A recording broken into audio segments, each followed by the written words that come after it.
What's up, YouTube? This is True Raw Full TV.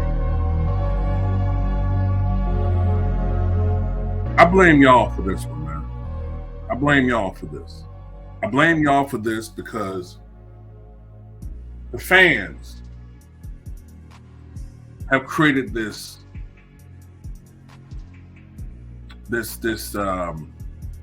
movement to get Robert Horry in the Hall of Fame. I don't understand why people think that he's a Hall of Famer. I guess it only has to do with two things. Those 7 championship rings and the moments in the playoffs.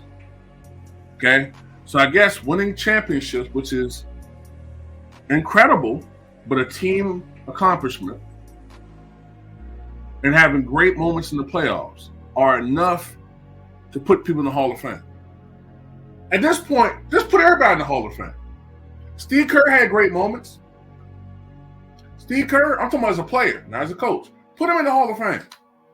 I tell you what, too. Go ahead and put Horace Grant in the Hall of Fame.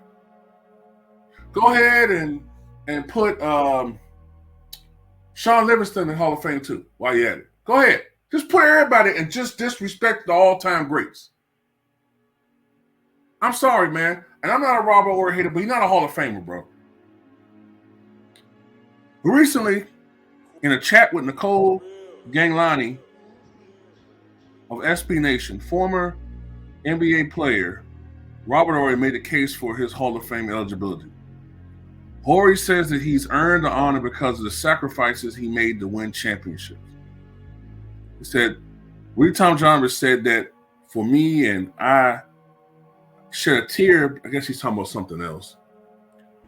They should have broke the quote down to be more specific about this Hall of Fame thing, but Willie Tom John said that for me, and I shed a tear because a lot of people from the outside don't know the sacrifices that players do to make things better.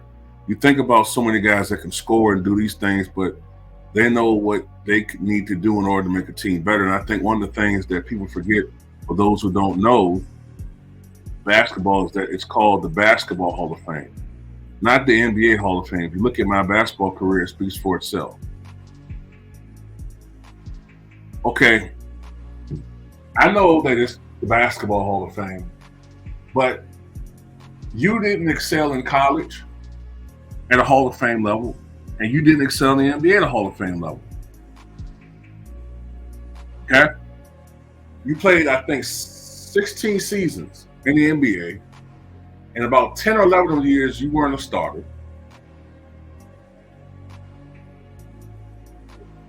I think you were on the all-rookie second team your rookie year, and that's it. You were never an all-star. There were never no all-NBA selections, no defensive selections, no six-man of the year awards, no Olympic gold medals, nothing. No honors, other than that all-rookie second team, I think. Yes, you had great moments. And yes, you did make sacrifices. But all NBA players make sacrifices. So should all 5,000 players that played in the NBA, plus the thousands who played pro ball, all of them should be in the Hall of Fame? No, at some point, we gotta cut this off. We gotta cut it out. At some point, we have to make we gotta draw a line in the sand somewhere, man.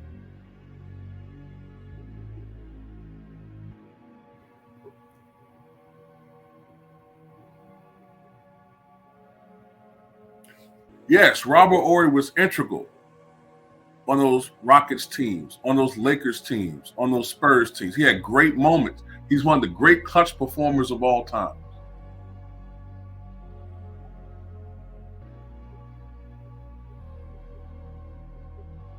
But a Hall of Famer?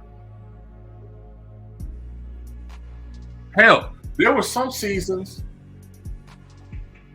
especially from 2003 onward, Robert Horry literally seemed like he was coasting out there. There were times Robert Horry offensively was just standing around.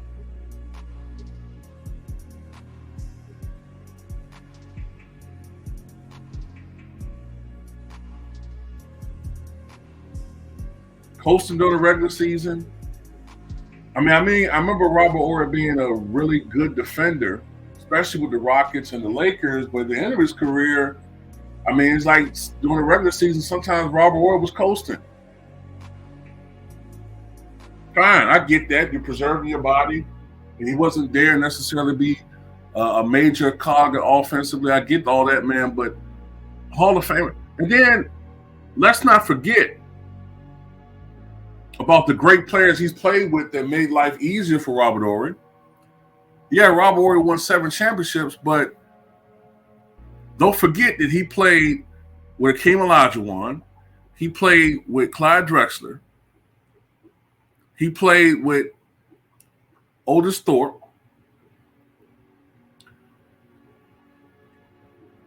Then later on, I think he played with the Phoenix Suns, a very, very young Steve Nash. He played with who else was on those teams? He played with sporadically, I think maybe Kevin Johnson. I can't remember everybody on that team. But then he went to the Lakers. He played with Kobe. He played with Shaq. He played with Derek Fisher. He played with Glenn Rice.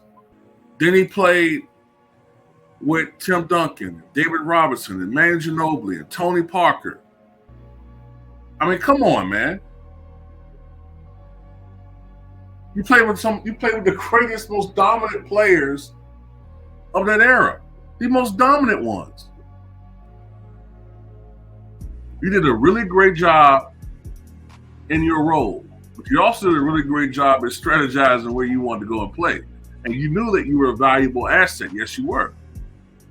But no, if Horace Grant's not a Hall of Famer, Robert Horry is not a Hall of Famer. Championship rings does not get you. It should not be the prerequisite to get you in the Hall of Fame. Yeah, championships matter. They do. And I get that players play to win. I get all of that. But we're talking about putting people in the Hall of Fame based on their contributions to the game. And people, when it comes to Robert Horry, you're focusing only on championships. When you look at Robert Horry play out there, during the totality of his career, you're going to try to tell me with a straight face that you saw a Hall of Fame player like night in and night out there on the court, on both ends of the floor. That's bullshit. Every argument for Robert Horry comes down usually to championships. And he was a great clutch performer. Okay.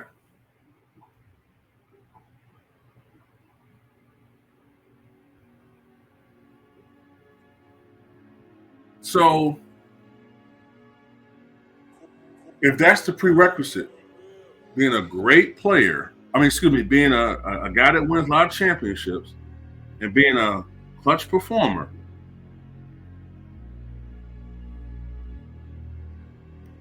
then the Hall of Fame doors should open up for a lot more players then.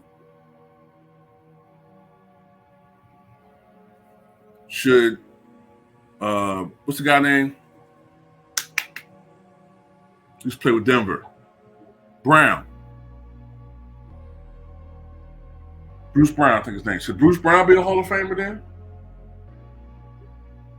KCP made some big shots for the Lakers and for the Nuggets. He's a Hall of Famer too. You're a 2-time champion.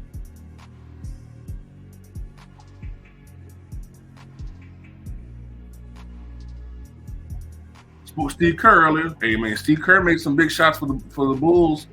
Should he be in the Hall of Fame as a player too? He got 5 rings. This is the dumbing down of sports, man. This is also reminiscent. This is reminiscent of something else I'll talk about on here.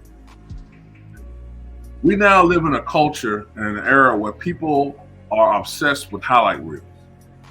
If you look at a highlight reel and you see Robert Horry making all these shots, then you start thinking, because we don't really have attention span, people really don't do a lot of research.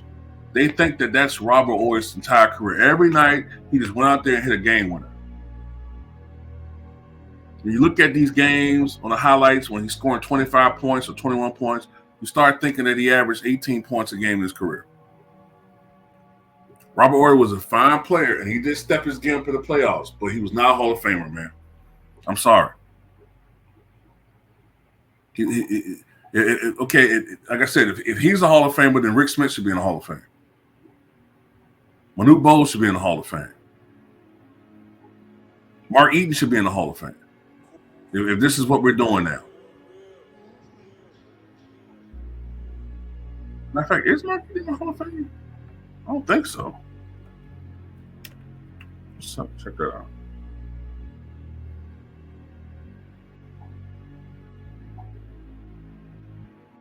No. And look at Mark Eaton's resume. He was an all-star, unlike Robert Horry. 2-time Defensive Player of the Year winner. 3-time All-Defensive First Team. 2-time All-Defensive Second Team. 4 times led the league in blocks. Number 53 retired by the Jazz. Has the official single-season blocks record. 5.6 blocks. I think it was the 84-85 season. By that count, if Robert Horry is a Hall of Famer, Mark Eaton's first ballot. Come on, man. We got to stop this. Just because they're players, somebody that you like, that don't mean that they deserve to be in the Hall of Fame, man.